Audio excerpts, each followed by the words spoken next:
Почитувани гледачи, добре дојдовте во Урбаните вести. Апарат за полесно наоѓање вени кај мали деца денеска беше дониран на Универзитетската клиника за детски болести. Станува збор за донација на Центарот за дијализа Диамет Македонија. Со оваа информација ги започнуваме вестите, а еве што ќе гледате во нив. Град Скопје најавува стопирање голем дел од тековните проекти во Скопје. Со закројување лози и вински фестивал, празникот Свети Трифун одбележан во општина Илинден. Стефан Богоев на дружба со повозрасните и социјално загрозени лица од Карпош. Акција за чистење на Скопскиот аквадукт во Визбегово. Галиите од Вардар ќе се рушат, како и пешачкиот мост помеѓу мостовите Гоце Делчев и Камени мост. Изградбата на Луна паркот е стопирана и не се знае кога ќе продолжи, а пајтонот од плоштад Македонија ќе замине во историјата. Ова денеска на брифинг со новинарите го најави градоначалникот на град Скопје.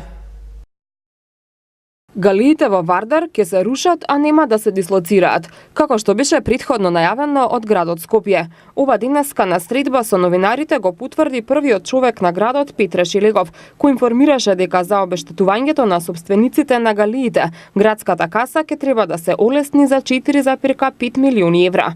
Од друга страна, овие пари ги правдаше со претходно изготвена стратегија според која, доколку не се тргнат галиите од реката, Скопје би можело да се поплави, што пак ќе предизвика штета од 50 до 500 милиони евра. Градот нема да ја продолжи ниту изградбата на пешачкиот мост на локацијата на која требаше да се изгради панорамското тркало.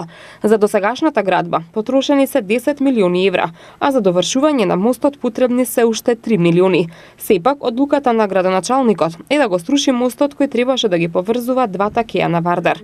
И покрај најавите за продолжување на трасата на булевар Илинден, кој треба на жителите на општина Ѓорче Петров да им овозможи побрз и алтернативен влез во градот. Овој проект ќе почека подобри времиња, бидејќи, како што вели Шилегов, не спаѓа во приоритетите на градската власт, а представува и големо финансиско оптеретување за буџетот. На разочарување на најмладите, Скопје уште долго нема да добие нов Луна парк. Причина за тоа е стопираниот тендер за набавка на нови реквизити.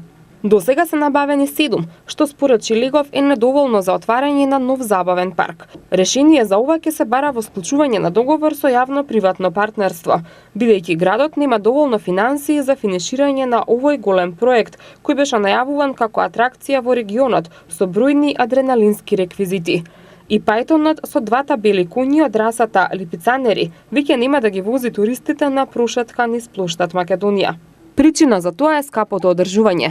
Имено, откако пајтонот беше воведен како скопска атракција во 2012 година, до 2017 за него се потрошени 10 милиони 779 илјади денари, а само 1 милион 283 илјади денари за работка од со туристите. Не само пајтонот, и мерцедесот со кој се возеше предходникот на Шилегов, Коце Трајановски, ќе замине во историјата. Автомобилот кој е од 2002 година ќе биде даден на продажба. Петта година поред во населеното место Еватовци во општина Илинден се одржа винскиот фестивал на кој се избира најквалитетно вино од домашни производители, односно од производители жители на општина Илинден. Пред манифестацијата се одржа и традиционалното закројување на виновите лози во дворот на црквата Свети Трифун, со што беше одбележан денешниот празник. Со традиционално закројување на виновите лози во дворот на црквата Свети Трифун во Еватовци и со одржување на винскиот фестивал и избор на најдобро домашно приготвено вино, денеска во населеното место Еватовци во општина Илинден беше одбележан празникот на лозарите Свети Трифун. Како и секоја година, одбележувањето почна со божествена литургија, а потоа следува закројувањето на виновите лози и винскиот фестивал. Трајче Трајковски, овогодинешниот кум на манифестацијата, рече дека ваква манифестација за одбележување на Свети Трифун се правела и порано, кога тој бил мал, но сега била помасовна. Денеска ни е многу среќен ден и се чувствуваме многу среќни, задоволни, затоа што одбележуваме еден празник со кој што ние се гордееме како местно население од овдека, поради тоа што имаме тука наша црква која што е патрон на денешниот празник Свети Трифун. Ова има, јас памтам, значи, уште од млад, од мало дете, дека се правело овдека ваква манифестација, али во други размери, да речеме. Сега ние ја возобновиме и ја правиме малце по-современа, така. Закријувањето на виновите лози во дворот на црквата е традиција во општина Илинден, додека пак винскиот фестивал и изборот на најквалитетно домашно вино произведено од жителите на општина Илинден се одржува 5-та година поред.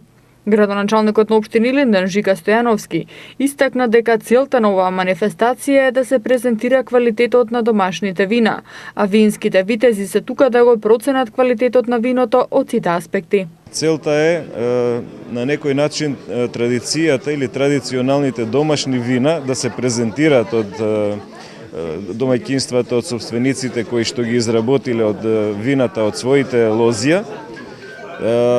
Квалитетот и она што досега се практикувало како домашно вино со специфичните вкусови и квалитетот, за да може и понатаму да се продолжи на еден вид начин кој што традиционално со време се произведувало виното во овој регион. Интересот за оваа манифестација од година во година расте и секоја година е се поголема бројката на пријавени учесници, односно производители на вино. Од година ќе се организираме за да имаме повеќе натпреварувачи во за најубаво вино од нашата општина. Инаку доаѓаат и винари кај што се изложуваат вино, инаку ова го направивме да биде само за нашата општина, производители на вино од нашата поднавија на општина Илинден. Изложувачите и надпреварувачите во изборот за најквалитетно вино на оваа манифестација во Илинден имаат разни тајни рецепти за подготовка на виното, а според еден од изложувачите, за добро вино е најважна годината.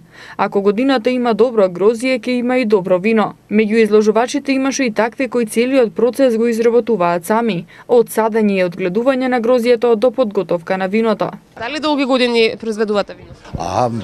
Па мислам дека да не ја грешам работава, ама има негдека од накај 30 години. Сам го садев лозијето, сам го обработуваме со семејството и така да задоволен сум. И во село Кучково, општина Ѓорче Петров, денеска во присуство на голем број верници во црквата Свети Трифун се закроја лозниците. По повод празникот Свети Трифун и во село Кучково, општина Ѓорче Петров се одржа богослужба и се закроја лозите во манастирот посветен на заштитникот на лозјата и овошките Свети Трифун. На традиционалното закриување на лозјето во Кучково присуствуваше градоначалникот на општина Ѓорче Петров Александар Наумовски, како и поранешниот градоначалник на Скопје Трифун Костовски, кој ја изгради црквата каде се одржуваше закриувањето. Богослужбата во манастирот ја одржа архиепископот Охридски и македонски господин Стефан. За жителите од Кучково и од околните места, празникот Свети Трифун представува вековна традиција, која и во иднина ќе се негува и прославува. По повод празникот Свети Трифун и денот на љубовта кој се празнува на меѓународно ниво, градоначалникот на општина Карпош Стефан Богоев денеска се дружеше со дел од повозрасните и социјално загрозени лица од општината. Градоначалникот на општина Карпош Стефан Богоев денешниот ден на љубовта и празникот Свети Трифун им го посвети на повозрасните и социјално загрозени лица од општината.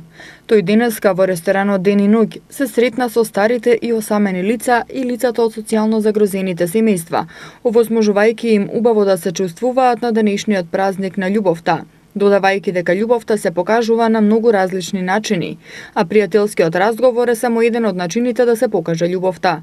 Целта на оваа дружба, која е традиција во општина Карпош, е да се покаже почит и разбирање кон овие граѓани, не само денеска, туку во текот на целата година преку низа проекти и активности. Ова е една традиционална средба која што скоро секоја година, долги години наназад се одржуваше и се организираше од страна на општината, па како добра практика еве решивме и годинава да ја продолжиме.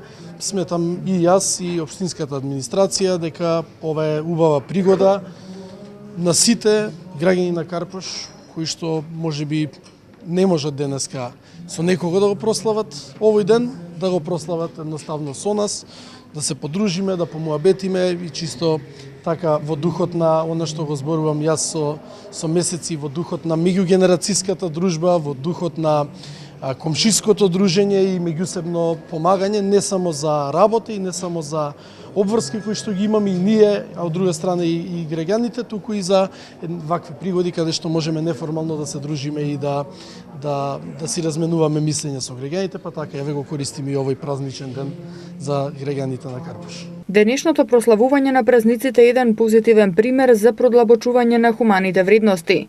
Градоначалникот Богоев на средбата одговараше и на дел од прашањата на присутните, кои се однесуваа на секојдневието, работата на локалната самоуправа и новите проекти. Мислам дека би требало повеќе вакви да има контакти за луѓе во еве што се као самени, да кажам, да има повеќе такви дружби, да се дружат луѓето, да ова, но мислам дека и вака би било убаво. Викам и вака сега гледам дека е убаво. И ова е многу, мислам, убаво за вака ние осамени луѓе што сме, тоа е едно поштовање, една чест што треба да ова традиција да не застарува и мислам да продолжи и вака.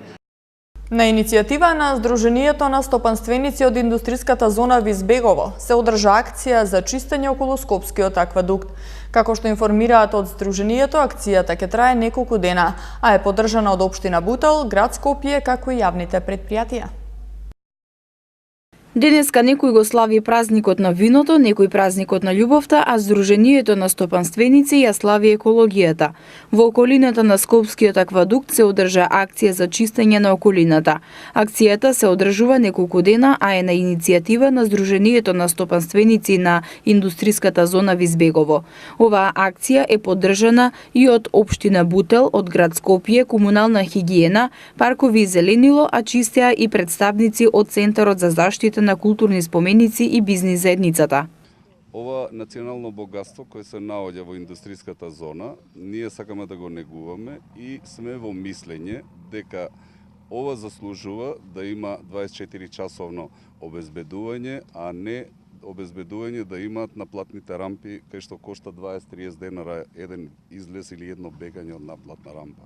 Ова е богатство кое не може пак да го направиме подобро отколку што е.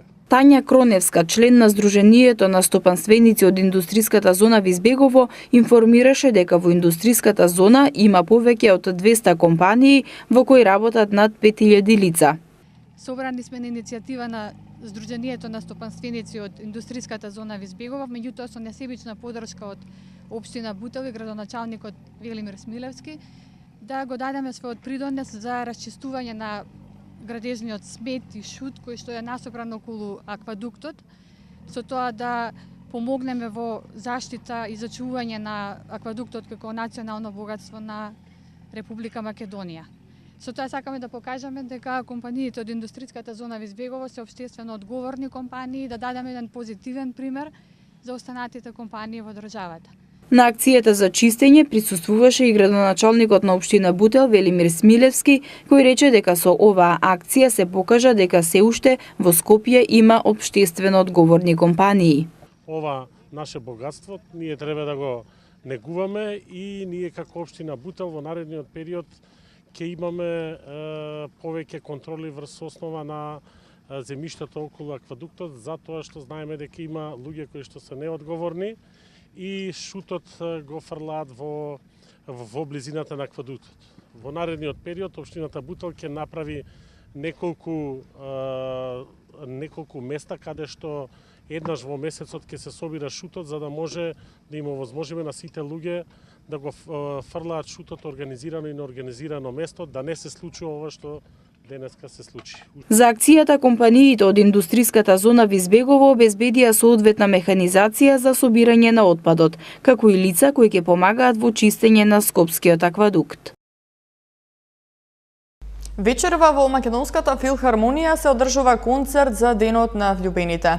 Програмата на концертот е избрана од продуцентскиот тим на филхармонијата, а за прв пат вечерашните теми ќе прозвучат со симфониски оркестар. Убиствени балади, според албумот на Ник Кейв, е насловен вечерашниот концерт на Македонската филхармонија по повод Денот на влюбените. Програмата на концертот, кој ќе го води диригентот Џијан Емин, е избран од продуцентскиот тим на филхармонијата. Прв пат во историјата на оваа институција и прв пат во Македонија, вечерашните теми ќе прозвучат со симфониски оркестар. Концертот нуди музика на инспиративни уметници или бендови, секој со автентична креативна физиономија, а сите тие, наведуваат организаторите, во текот на својот живот стекнаа култен статус. Леонард Коен, Боб Дилан, Ник Кейв, Лу Рид, Том Вейтс, Џон Кеш, Ненси Синатра. Тимот на Македонската филхармонија ветува уште поубави музички случувања. Од регионалниот центар за управување со кризи на град Скопје соопштуваат дека делови од 5 скопски општини утре во одредени периоди од денот ќе останат без напојување со електрична енергија. Од 8:30 до 14 часот утре без струја ќе бидат корисниците од улицата Киро Фетак, 1 во општина Киселавода, соопшти регионалниот центар за управување со кризи по известување од Ева на Македонија. Без електрична енергија утре ќе останат и корисниците од улицата Чаирска од број 98 до број 108, како и околните куќи во нивна близина во општина Чаир. Без електрична енергија утре ќе останат и корисниците од улицата Чаирска од број 98 до број 108, како и околните куќи во нивна близина во општина Чаир од 8:30 до 14 часот. Дел од корисниците од селото Никиштани во општина Ѓорче Петров без струја ќе бидат од 9 до 12 часот. Дел од корисниците од улицата Јужноморавски бригади, Жеглјане, Среќко Пужалка, Товарник и Палмиро Толјати во општина Газибаба ќе бидат без електрична енергија од 9 до 15 часот. Корисниците од улицата Љубљанска број 6 во објектот на Сити Тауер во општина Карпош без електрична енергија ќе бидат од 9:30 до 11:30 часот. Од 10 до 15 часот утре без струја ќе биде и објектот на спортската сала Работнички, военото игралиште Градски парк, објектите на рестораните Маракана, Уранија и кај Вршец, тениските терени Јук и Уранија, градската плажа и околните објекти во општина Карпош. Врнежи од снег со слаб до умерен интензитет во западните јужни делови ќе има и во четврток. Потоа времето ќе биде стабилно со ниски утрински температури. Нови врнежи се очекуваат кон почетокот на наредната работна недела. Временската прогноза на МТМ ја гледаме во продолжение.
Под мотото Вино, љубов, хуманост, вечерва општина Ѓорче Петров организира хуманитарна забава во Домот на култура, на која покрај дегустацијата на вина од винариите во Ѓорче ќе се собираат и средства кои ќе бидат наменети за обезбедување пакети со храна за социјално загрозени семејства од Ѓорче Петров. Со оваа информација ги завршуваме вестите, а повеќе информации можете да најдете на нашата веб страна mtm.mk. Имајте пријатна вечер.